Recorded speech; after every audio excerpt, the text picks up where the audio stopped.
श्रावण मास कथा अध्याय 7। श्री शिवाय नमस्तुभ्यम। हर हर महादेव। रसपान कीजिए सावन मास महात्म्य के आज के अध्याय का।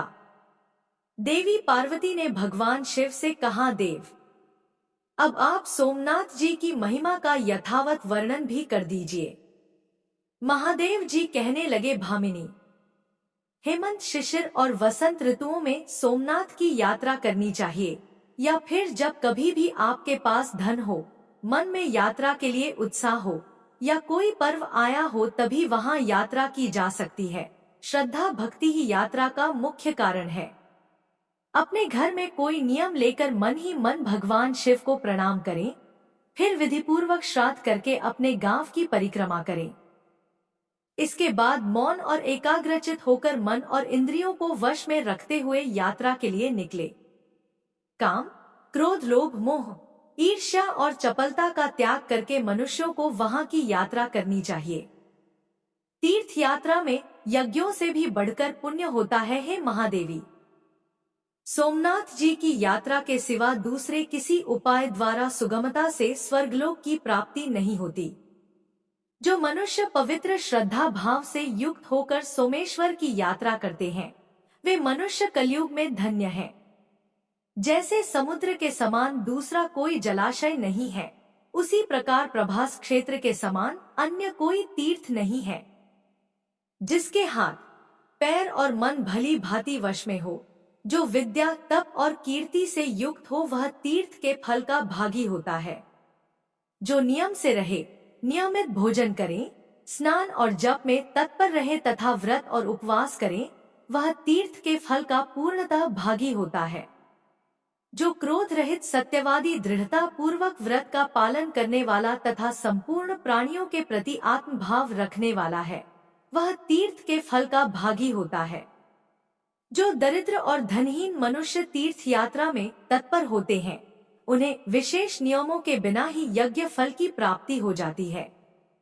सभी वर्णों और आश्रमों के लोगों को तीर्थ यात्रा फल देने वाली है।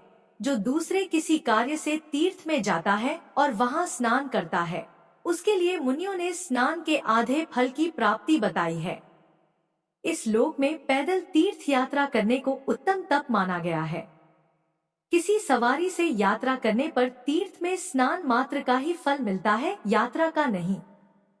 देवी, जो मनुष्य अपने ही धन और अपने ही पैरों से तीर्थ यात्रा संपन्न करते हैं, उन्हें चौगुने पुण्य की प्राप्ति होती है।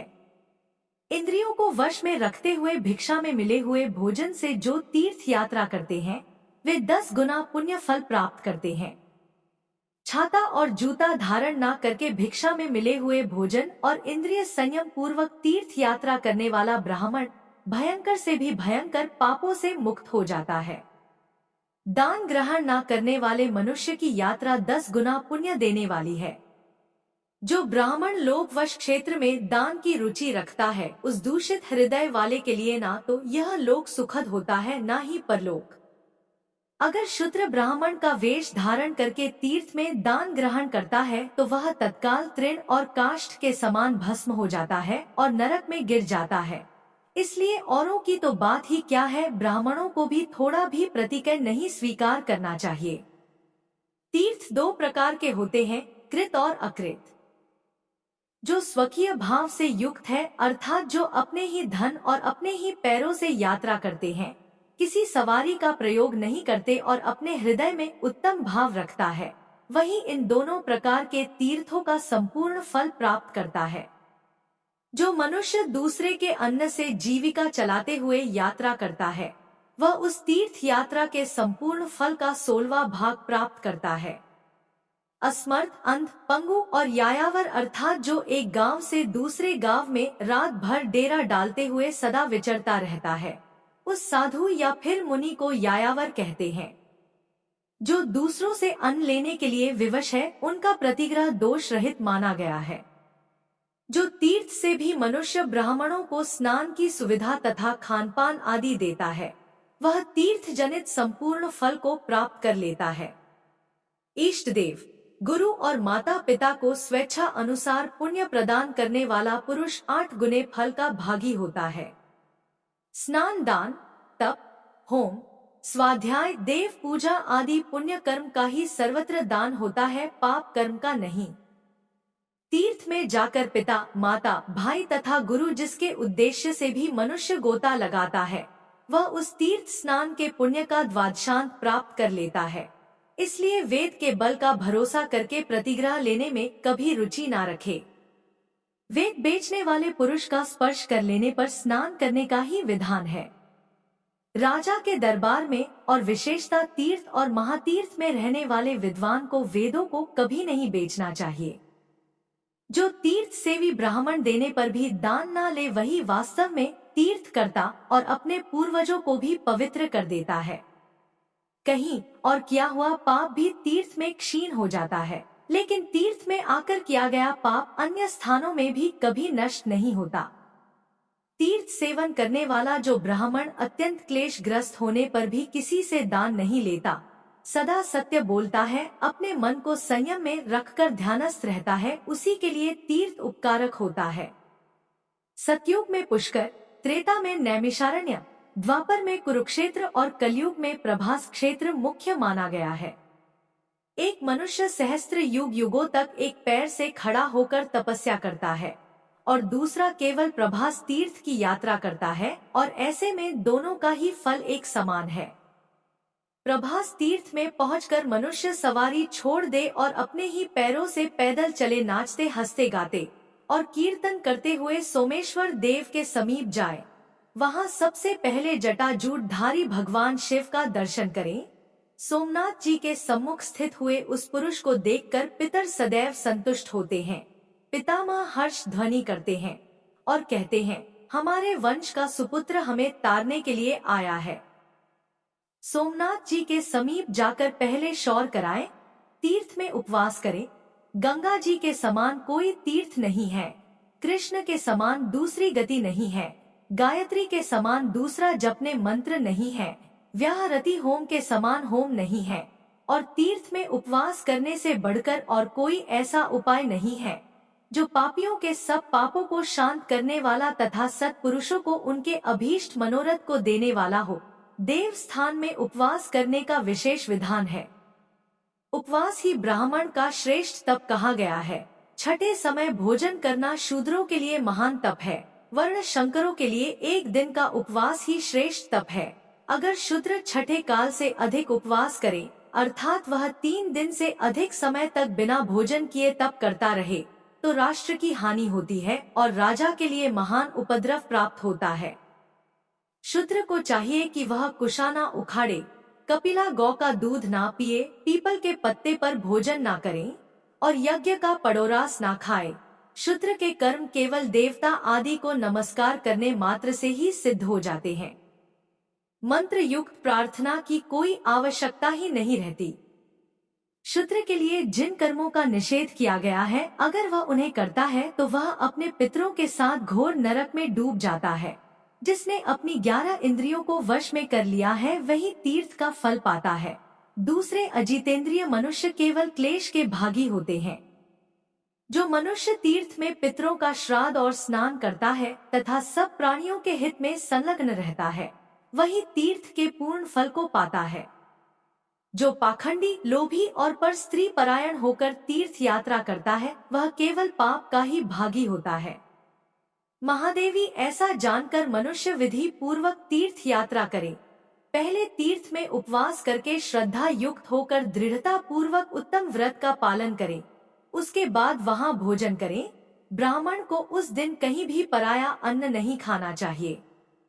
भोजन देने वाले को 100 गुना पुण्य मिलता है। इसलिए वृत्ति, तीर्थयात्री और विशेषतः विधवा को चाहिए कि वह तीर्थ में उपवास करे और यथासंभव दूसरे को अन्न दे। पराया अन्न भोजन करने पर जिसका अन्न खाया जाता है, उसी को पुण्य फल मिल जाता है। अब मैं विधवा स्त्री के लिए तीर्थ यात्रा की विधि बताता हूँ।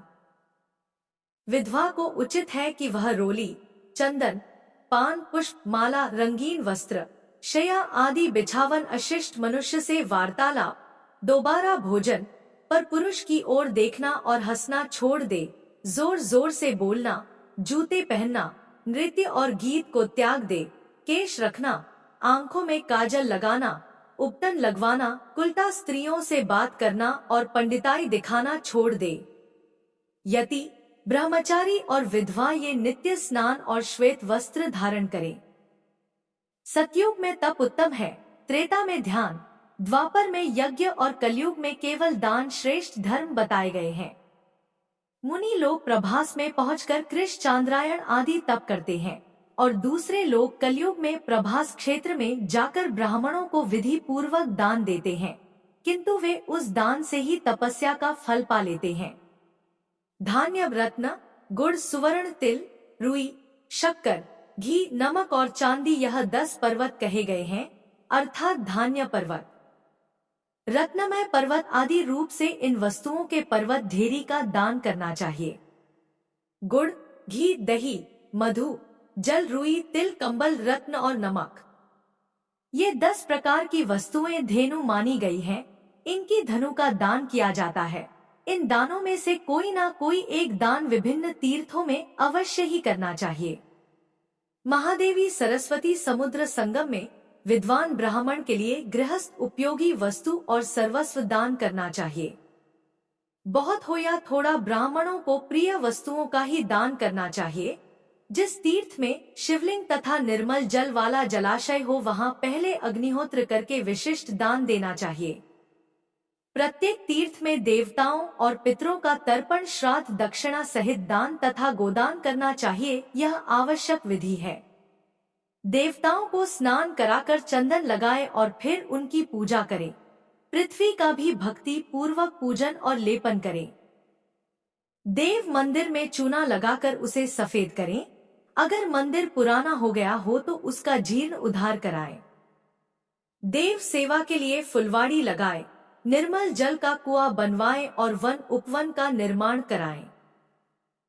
ब्राह्मणों को प्रचुर दान दे और देव पूजन करें। सर्वत्र देव यात्रा के लिए यह विधि नियत की गई है।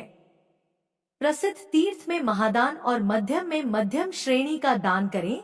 गोदान तो सभी तीर्थों में करने योग्य है। इस प्रकार भक्ति पूर्वक दान करके मनुष्य अपने जन्म का फल प्राप्त कर लेता है। पार्वती जी ने पूछा, प्रभु, जो मनुष्य प्रभास क्षेत्र में आकर भी भक्ति, दान, स्नान और मंत्र से विहीन है, फिर उन्हें क्या फल मिलता है, यह भी बताइए। महादेव जी कहने लगे, देवी धनी हो या निर्धन, मंत्रज्ञ हो या मंत्र रहित, जो प्रभास में मृत्यु को प्राप्त होते हैं वे सभी शिवलोक को जाते हैं। प्रिय, जो मंत्रहीन और निर्धन मनुष्य वहां देह त्याग करते हैं, उन्हें मैं एक बड़ा भारी विमान देता हूँ। वे स्नान दान के अनुरूप परम पद को प्राप्त होते हैं, कोई स्नान के प्रभाव से तो कोई दान से, कोई सोमेश्वर लिंग के प्रभाव से, कोई लिंग पूजा से, कोई ध्यान के प्रभाव से, कोई योग की महिमा से, कोई मंत्र जप से, कोई तप से, कोई तीर्थ संन्यास से तथा कोई भक्ति भाव के अनुसार वहां परम पद को प्राप्त होते हैं। ये तथा और भी बहुत से उत्तम, मध्यम और अधम श्रेणी के लोग सूर्य के समान तेजस्वी विमानों द्वारा शिवलोक में जाते हैं। पहले प्रणव का उच्चारण करके तीर्थ के पवित्र जल का स्पर्श करें। इसके बाद भीतर प्रवेश करके मंत्र पाठ पूर्वक स्नान करें। मंत्र इस प्रकार है, ओम नमो देव देवाय।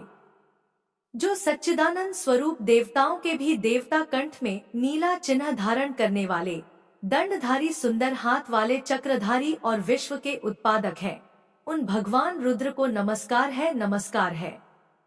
इस पाप नाशक तीर्थ में आकर सरस्वती, सावित्री तथा देव माता विभावरी निवास करे और हमें अपना साथ दे। सभी तीर्थों के लिए यह मंत्र बताया गया है। इसका उच्चारण करके विधि पूर्वक नमस्कार और फिर स्नान करें। उस दिन उपवास भी करें और वर्ष में एक बार उस तिथि पर अवश्य ही उपवास भी करना चाहिए। जय भोलेनाथ। आज का महात्म्य यहीं पर समाप्त हुआ। अब सुनिए शिव महापुराण की कथा, जिसमें हम जानेंगे भगवान शिव ने प्रजापति दक्ष को बकरे का सिर क्यों लगाया था। स्वयंभुव मनु की 3 पुत्रियां थी, अकुति, देवहूति और प्रसूति। इनमें से प्रसूति का विवाह दक्ष नाम के प्रजापति से हुआ। दक्ष को 16 कन्याओं की प्राप्ति हुई। इनमें से एक थी सती, जिनका विवाह भगवान शिव के साथ हुआ था, उनको किसी संतान की प्राप्ति नहीं हुई, क्योंकि उन्होंने युवावस्था में ही अपने पिताजी के यहाँ देह का परित्याग कर दिया था। कोई महिला ससुराल में देह त्याग करे तो बात समझ आती है, उसको प्रताड़ना दी गई होगी। लेकिन पिता के घर में आत्महत्या कर ले, ये बात समझ में नहीं आती। एक बार देवताओं की बड़ी सभा लगी हुई थी। दक्ष, जो सती के पिता हैं, उस सभा के सभापति थे। दक्ष जब सभा में आए, सभी लोग उठकर खड़े हो गए। दो लोग उठकर खड़े नहीं हुए, ये थे भगवान शंकर और ब्रह्मा जी। दक्ष ने सोचा, चलो ब्रह्मा जी तो पिता हैं, वे खड़े नहीं हुए तो क्या हुआ, पर शंकर जी तो दामाद हैं और दामाद पुत्र के समान होता है। दक्ष ने सोचा, मेरे आने पर ये खड़ा नहीं हुआ, ये कितना उद्दंड है। मैंने तो अपनी मृगनयनी बेटी का विवाह इस मरकटलोचन के साथ कर दिया, इसको तो कोई सभ्यता शिष्टाचार ही नहीं। इस तरह से दक्ष ने भगवान शिव को बहुत अपशब्द बोले और खूब गाली गलौज किया। अब प्रश्न उठता है, दक्ष की सभा में शिवजी उसके सम्मान के लिए क्यों नहीं उठे?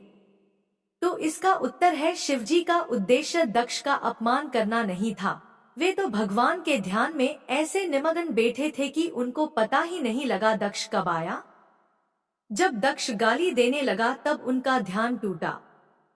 तब उन्होंने देखा दक्ष अत्यंत क्रोधित होकर उन्हें गाली दे रहा है। यही है आत्मानिष्ठ महापुरुष की पहचान। अगर अनजाने में कोई मर्यादा का उल्लंघन हो जाए तो उसके परिणाम स्वरूप समाज तो कुछ न कुछ बोलेगा ही। उनके बोलने पर भी महापुरुष की कोई प्रतिक्रिया नहीं होती। इसी तरह यहाँ भी दक्ष गाली दे रहा है, शिवजी अपने ध्यान में बैठे हैं, उनके ऊपर कोई प्रभाव नहीं उन्होंने कोई जवाब दिया। जब दक्ष ने देखा कि उसकी गाली देने के बाद भी शिवजी पर कोई प्रभाव नहीं पड़ रहा है, तब उसने हाथ में जल लेकर शाप दे दिया, आज के बाद किसी यज्ञ में तुम्हारा हिस्सा नहीं होगा। भगवान शिव तब भी कुछ नहीं बोले। दक्ष ऐसा शाप देकर सभा से चला गया। उसके बाद नंदीश्वर को क्रोध आ गया।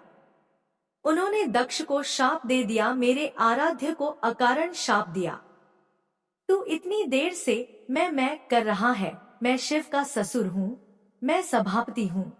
अगले जन्म में इसको बकरे का जन्म मिलेगा, फिर जीवन भर मैं करेगा। ये बात हम सबके लिए है, यदि हम ज्यादा मैं करते हैं तो अगला जन्म किसका मिलेगा? बकरी या बकरा बनना पड़ेगा।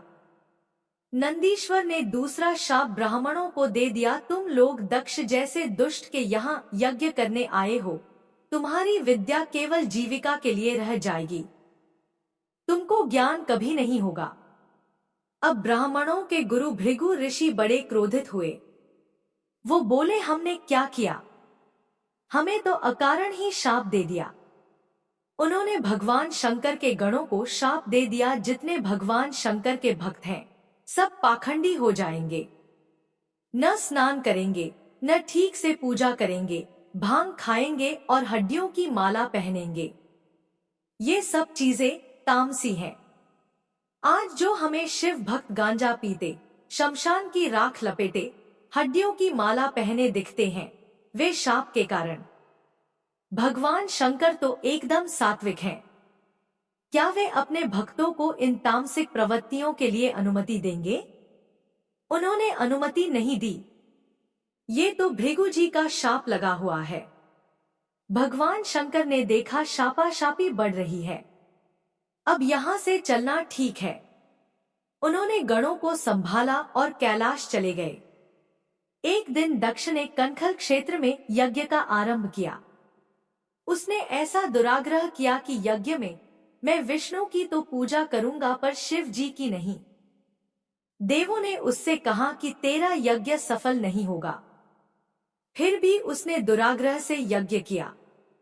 इस तरह दक्ष ने भगवान विष्णु, ब्रह्मा जी और देवराज इंद्र को निमंत्रण दिया पर शिव जी को निमंत्रण नहीं दिया। हरिद्वार में कनखल नामक स्थान पर यज्ञ का आयोजन है। सारे देवता कैलाश पर्वत से होकर आ रहे हैं। तो सती और भगवान शंकर को प्रणाम करके जा रहे हैं। सती ने पूछा, कहाँ जा रहे हो? उन्होंने कहा, तुम्हारे पिता के घर यज्ञ है और तुम हमसे पूछ रही हो कहाँ जा रहे हो? देवता चले गए। इधर सती ने भगवान शंकर से प्रार्थना की। बोलने में तो चतुर हैं, कहती है, प्रभु आपके ससुर के यहाँ इतने बड़े यज्ञ का आयोजन हो रहा है। ये भी कह सकती थी कि मेरे पिता के यहाँ यज्ञ हो रहा है। अर्थ दोनों के एक ही हैं। लेकिन सती कहती है, आपके ससुर के यहाँ, जिससे आपका संबंध ज्यादा जुड़ जाए तो शायद चल पड़े। बोलने की चतुराई है। भगवान शिव मौन है। वे जानते हैं क्या घटना हुई है। बताने से सती को सिर्फ दुहक ही होगा। सती कहती है, निमंत्रण नहीं मिला, इसलिए शायद आप जाना नहीं चाहते हैं। शास्त्रों में विधान है, गुरु के यहाँ, पिता के यहाँ और मित्र के यहाँ बिना निमंत्रण के भी जा सकते हैं। जब सती भगवान शिव को शास्त्र का विधान बताने लग गई तो भगवान शंकर को हंसी आ गई। भगवान शंकर सोचने लग गए, सारे संसार को उपदेश मैं करता हूँ, आज ये सती मुझे शास्त्र का विधान बता रही है। शिवजी ने सती को समझाया, देवी तुम ठीक कहती हो, गुरु के यहाँ, पिता के यहाँ और मित्र के यहाँ बिना निमंत्रण के जा सकते हैं, पर यदि जानबूझकर निमंत्रण नहीं दिया गया हो तो बिल्कुल नहीं जाना चाहिए, क्योंकि उसके अंदर कोई न कोई द्वेष है। वहां जाने से भलाई नहीं होगी। अतः मेरी सलाह है, तुमको अपने पिता के यहाँ इस समय नहीं जाना चाहिए। इतना कहकर भगवान शंकर मौन हो गए, क्योंकि पता है दक्ष पुत्री है, अपनी बुद्धि बहुत चलाती है, पता नहीं मानेगी या नहीं। सती के अंदर द्वंद्व चल रहा था। पति की याद आए तो अंदर, पिता की याद आए तो बाहर। समझ नहीं आ रहा था क्या करूं। ऐसे अंदर बाहर कर रही थी। फिर उनको गुस्सा आ गया। भगवान शंकर की और लाल लाल नेत्रों से देखते हुए बिना बताए चल पड़ी। भगवान शंकर ने गणों को आदेश दिया, तुम्हारी मालकिन जा रही है, तुम भी साथ में जाओ। नंदी को ले जाओ और सामान भी ले जाओ, क्योंकि ये अब लौटने वाली नहीं है। देखिए, भगवान शंकर अपनी पत्नी को नहीं समझा पाए।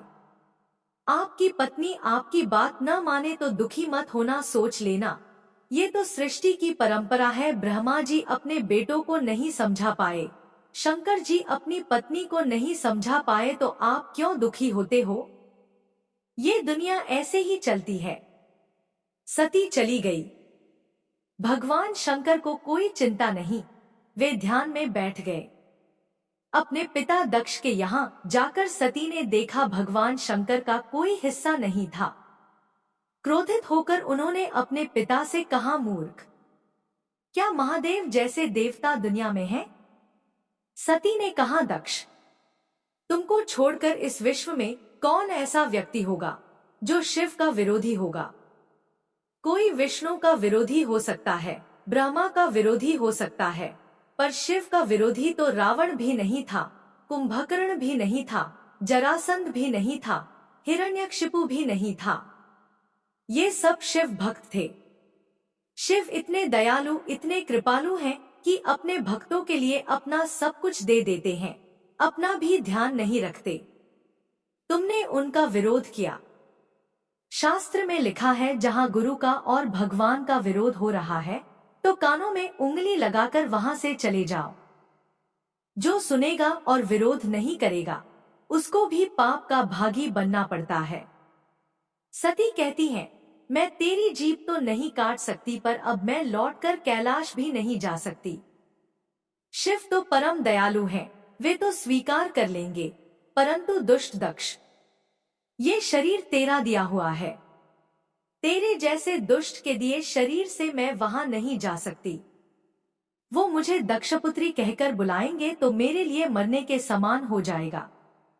इसके बाद सती ने भगवान शिव का ध्यान किया और यज्ञ की उत्तरी दिशा में बैठकर योग के माध्यम से अग्नि को प्रकट किया और अपने शरीर को भस्म कर दिया।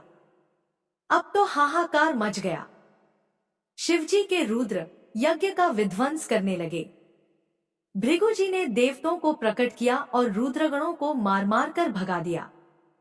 ये समाचार जब नारद जी को मिला, नारद जी ने भगवान शिव को बताया, प्रभु सती की ये दशा हुई है। अब भगवान शिव को क्रोध आया। शिव जी को अपने अपमान पर क्रोध नहीं आया, पर आज सती का अपमान हुआ तो भयंकर क्रोध आया।